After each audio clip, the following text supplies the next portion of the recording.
I guess you know, as the letter said, I didn't realize that you, was this the first time you got to see that little letter that we sent you?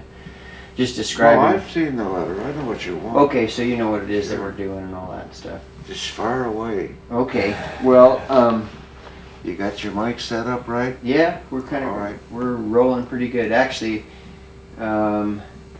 if you're gonna sit forward like that, you might, we just got it, that little tube wants to just be kind of pointing just right in front there. Okay. And even though you already said it, I guess it'd be good to get it on tape for the record. The fact that you've done, you said this was your 6th Grand Canyon trip. I think it was my 6th. I never counted them all. Uh-huh. I've been down different parts of it several times, yes. Have you run other rivers besides the Colorado? Yes, the San Juan and the Middle Fork of the Salmon up in Idaho and the Salmon. Uh-huh. That's about it. Was Grand Canyon, was that the first one, the 1940 trip? Was that your first river trip? 1940. Yeah, that was my first river trip. Uh-huh.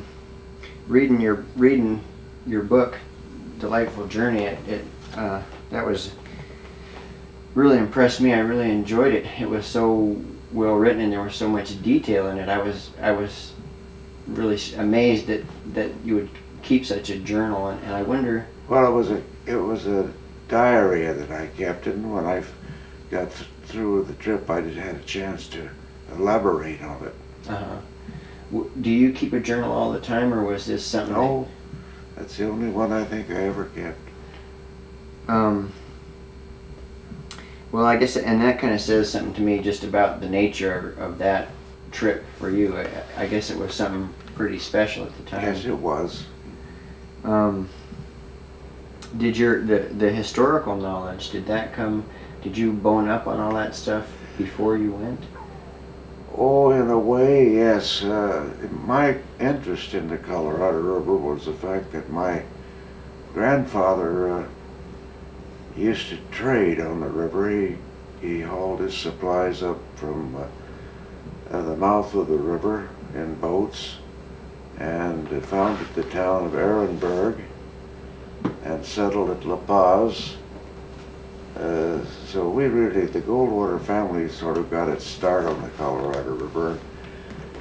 That's what made me interested in it. The Grand Canyon I first saw when I was about 8 or 9 years old, and it's always been a fascinating place to me. In fact, I've often said that if I ever had a mistress, it would be the Grand Canyon. Quick change here.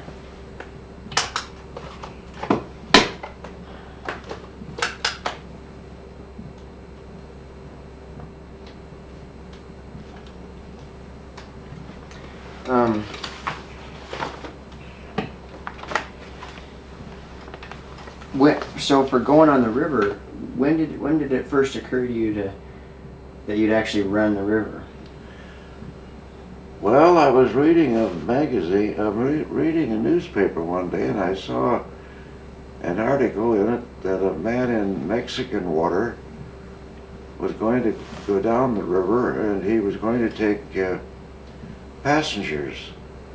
So his name was Norman Neville, so I wrote Norm a letter and asked him. He said yes, he was taking people down for $600 from Green River, Wyoming to Hoover Dam. So I signed up for the whole trip, but then my wife got a little upset and said she didn't want me gone that long. So I settled for starting at Green River, Utah. I gave up the first part of the trip.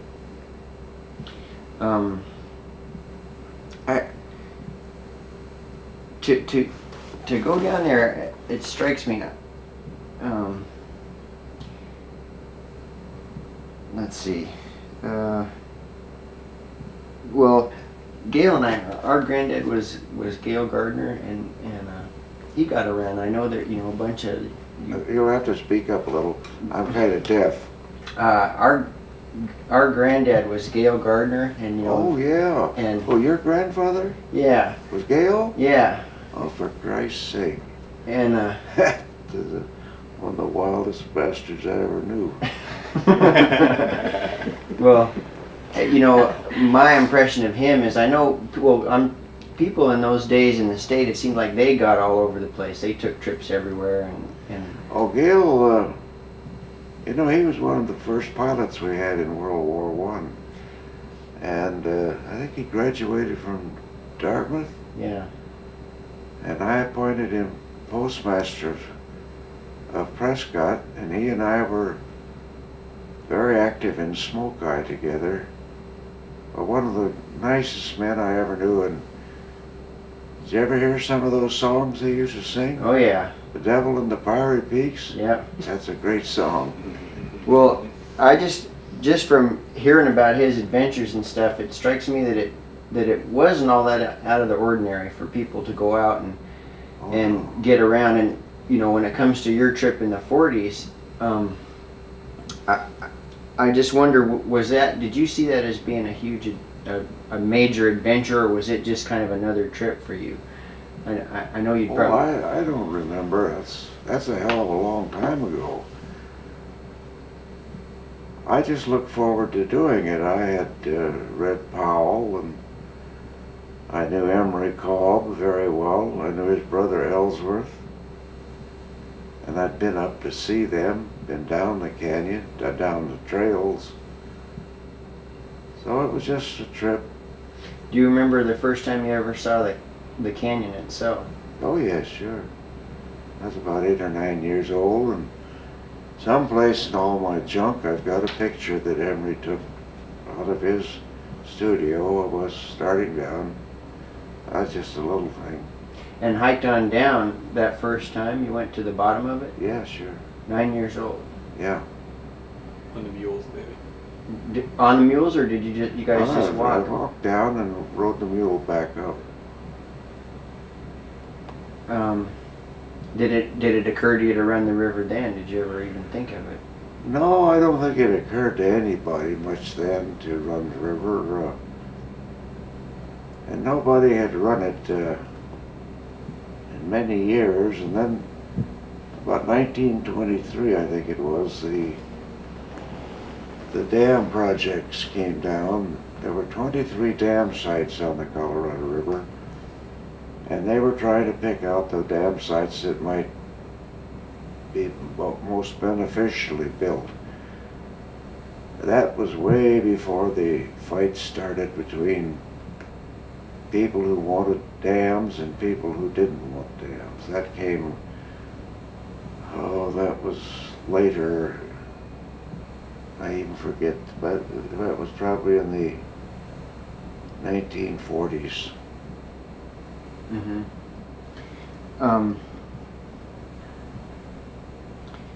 Well, speaking of the dams and stuff, it's always been interesting to me how Hoover Dam was seen as such a wonderful thing, and then just a scant, whatever it was, 15 or 20 years later, it was all those things were seen in a real different light.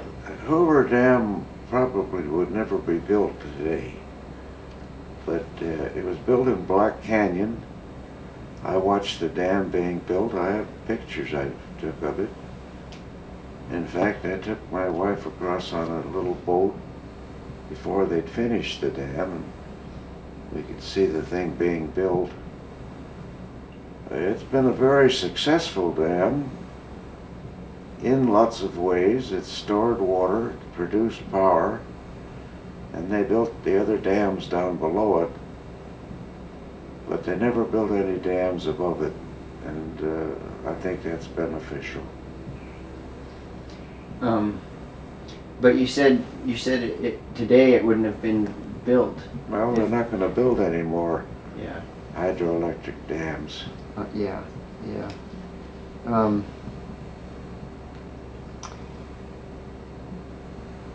The first trip that you did, it was this 1940 trip. Yeah. One of the things that kind of strikes me is that was it seems like that was a real interesting time in the history of the country. It was right after the Depression, but I guess World War II was kind of right Well, around. World War II was coming up. I almost as soon as the river trip was over, well, within about a year, I went on duty with the Air Corps, and did 5 years with them. And that's about when it happened. There wasn't a lot of commotion. The Depression never really bothered Arizona a lot. No depressions bothered this place. Uh-huh. Well, when you went on that particular trip, on the very first one, were you aware that the war might happen? Did you see it coming then? Well, I was aware of Hitler. I honestly didn't think I didn't think we'd get into the war. But by the time I was on duty in 1940. I went on duty early. There was no question there was going to be a war. Uh-huh. So I got in it. The trip, back to the trip itself, how did it have a strong effect on you or on the other people that were on it? Oh, I wouldn't say strong effect. I don't know what you mean. We had a hell of a good time. We were very fortunate. Neville's had included some people that made the trip very interesting. For example, we had a geologist from Salt Lake. We had a woman from New York who was one of the best living bird people in the country, so we knew all about the birds. And it was just a very well conducted trip, and Norman Neville's did a good job. It was his second trip down, and we helped him build the boats. They were plywood boats, about a 3/4-inch plywood. I prefer them much more than I like the neoprene rafts. I think someday somebody's going to get really hurt in those rafts. So far, they've been lucky. But the rapids aren't big enough really to, Crystal might bend one in two someday. Yeah. So you guys actually went up there and built boats from scratch? Well, Norman built the boats up at Mexican water. Mm-hmm. And in fact, I think the one I used is over at Arizona State, but I don't know where it is. I gave it to them, but I have no idea what they did with it. I have the oars that I used. I still kept those. But that's about it. As you know, I've taken other trips down. Yeah. Well, did you buy that boat after that trip? No, or? just sort of fell heir to it. Well, the reason I ask you if it had an effect on you is because where we're coming from, Tom and I, we worked down there for about 20 years each, and it darn sure affected us the first time. Me personally, the first time I ever went down there, it was a really big deal. Well, it was yes.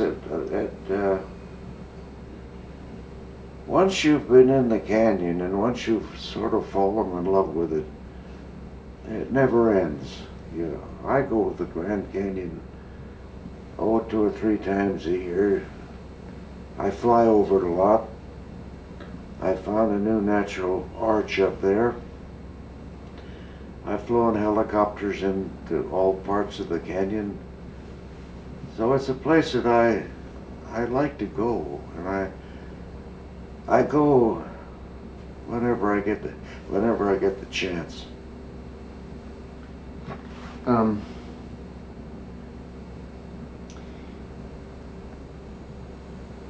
It's the Colorado River Storage Project is interesting to me, and to us too, because it seems like all kinds of stuff that was set in motion back in the 20s and then again in the 50s. It still affects us today.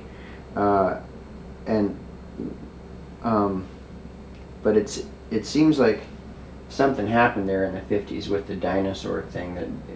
That was a time, and then especially later on, it seems like there was a tension that started in the 50s and that really came to a head in the 60s with Marble Canyon and Bridge Canyon dams. And Well, there was controversy when the Navajos extended their reservation to the edge of Marble Canyon. That gave the Navajos a little say in what might be done with Marble Canyon. And of course, Marble Canyon had several good dam sites in it. But when it came time to discuss the dams, there was so much opposition raised by the Sierra Club, by people who didn't want the river or the canyon bothered, that eventually it just sort of died off, and people forgot about the dam sites, all 23 of them, and the survey work that had been done stopped. And we've never heard any more of it. What were the best reasons for building those dams? Well, electric power and the preservation of water to make sure that Hoover Dam remained full. See, the estimation is, or was, and with Glen Canyon it wouldn't be true. It would take 500 years to fill the Hoover Dam up with mud, silt. And if you go down the canyon now at the headwaters, anything past Separation Rapids, you can almost touch the bottom for miles with a fish line. So it was filling up about as fast as they thought it would. And they built Glen Canyon Dam. That stopped a lot of the silt. The Little Colorado River brought in most of the silt. I think it brought in at least a half of the silt that flowed into the mainstream. And if you ever traveled up into along the Little Colorado, you could see just the river flows over raw desert land. And if you stand where Grand Falls are when it's flooding, it's just nothing but mud. In fact, if you park your car on the west side of the falls, it takes about 20 minutes and your car is all covered with wet sand and mud, and you have to clean it off. So that is pretty much ended now. The river runs blue. There's not much silt coming into it anymore. So that's about it. Well, it seems like in the great dam battles, well, in the Marble Canyon and Bridge Canyon, I know there were a lot of well, within the state, a lot of people really wanted to see those dams built. Oh yeah. A lot of people. Yeah. But nobody knew much about it outside of a handful of us. Even those people that served on the Streams Commission, I was one of the first members. I was about the only one that had ever seen the river up close, and it was almost impossible to get people interested. For example, if Havasu Dam, where they wanted to build, that was a very natural dam site, but nobody knew where it was. Nobody understood dam construction. So there was a lot of local interest because of water The local interest just didn't have the push to do it. To get them built? Hmm? To the push to get dams built, or to... That's right. Yeah. The Congress listened to the people that were opposed to the dams and just decided to hell with it. To heck with doing it. I wonder how Arizona would be. I wonder if what difference those dams would have made. Wouldn't have made any difference. I started out in favor of the dams. I wound up opposed to them. How come? What changed your Well, I mind? just couldn't see the great advantage.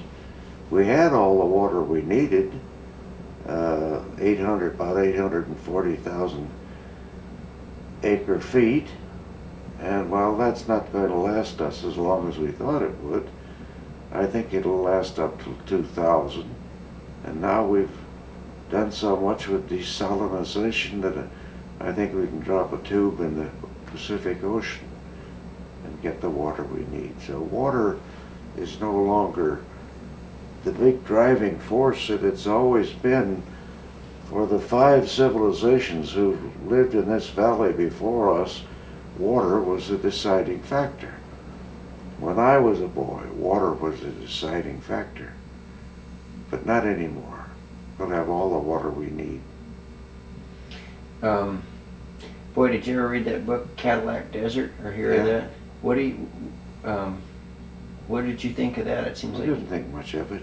yeah, he kind of paints a different picture. No, I've lived here all my life, learned to swim in the Salt River.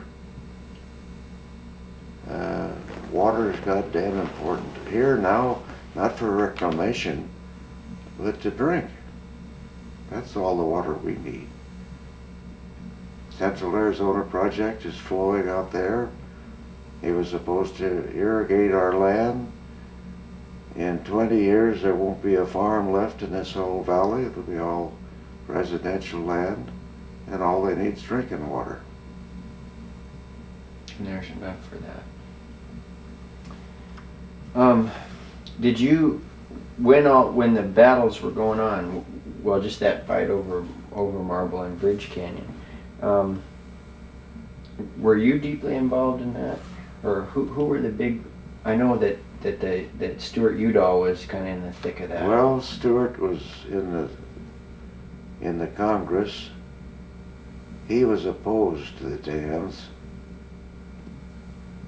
His brother was not yet in the Congress, so he hadn't taken a position. I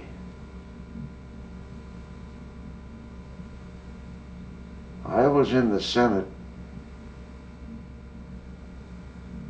but it didn't cause much of a ruffle back there. We just finally decided to hell with it, as I say. We didn't build them. Yeah, and that was that.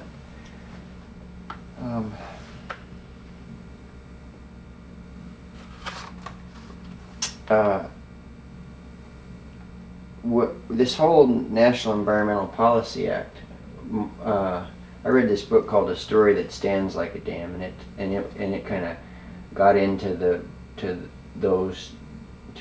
Marble Canyon and Bridge Canyon things, and one of the things that it talked about in there was that Stuart Udall had been the Secretary of the Interior in the mid '60s when some of that stuff was. Well, Stewart played a pretty big part in the I remember when one day he held up a piece of red sandstone. He wanted to show how it absorbed water. His argument was that a dam at Glen Canyon would be worn away by the action of water. I didn't agree with that, but I'm glad we didn't do it. Yeah.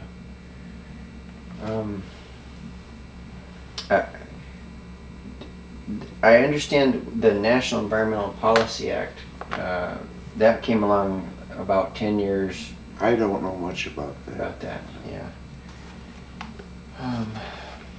Well, so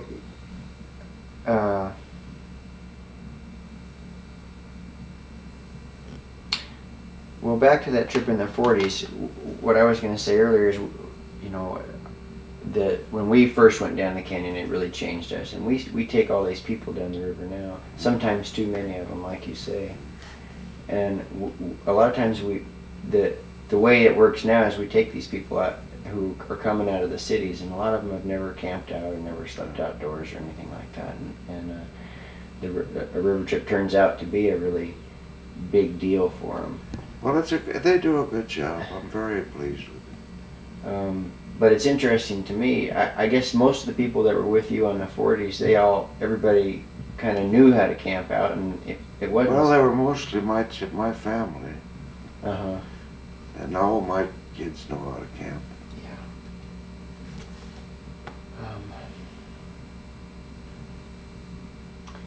Well, for river run, what do you think, Mood? It seems like we're not. I wonder. Well, you took another trip in 1964 or something with your son, and well, I took 24 boys from the YMCA.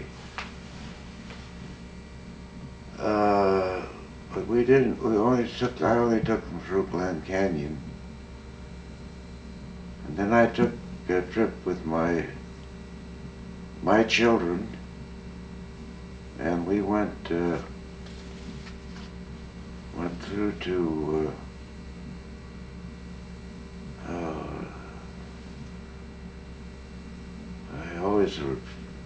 just above Separation Rapids. Diamond Creek. Diamond Creek. Right, yeah. right.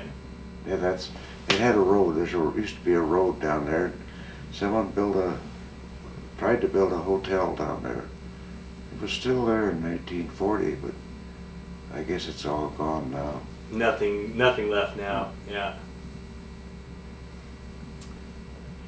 I've got one vignette that I heard that you could shed light on, and that is that I think it was it was sort of the story of the helicopter portage of Hans.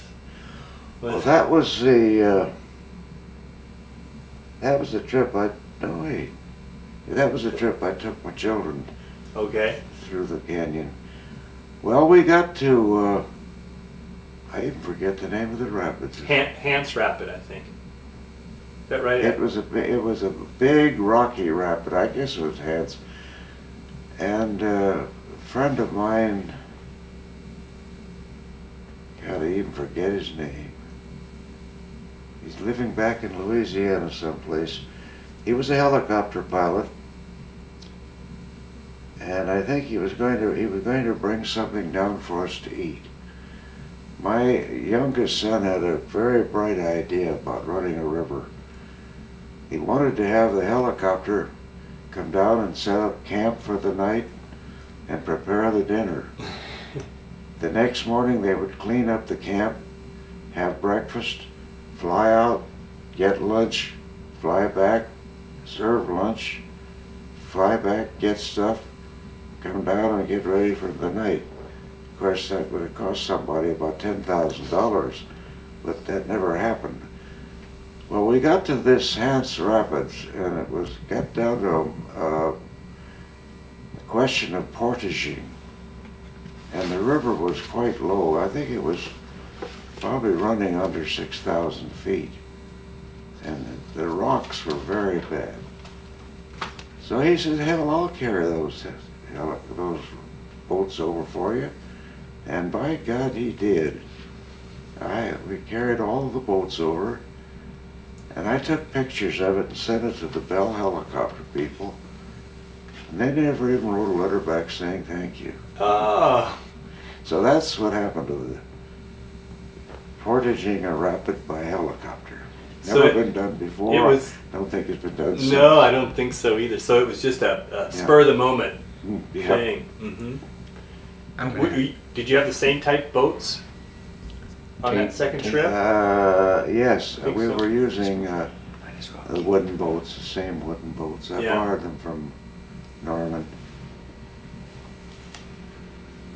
Was there a lot of difference in that second trip? Did you notice differences? You obviously had different people and a different... And I can tell you there's no difference today.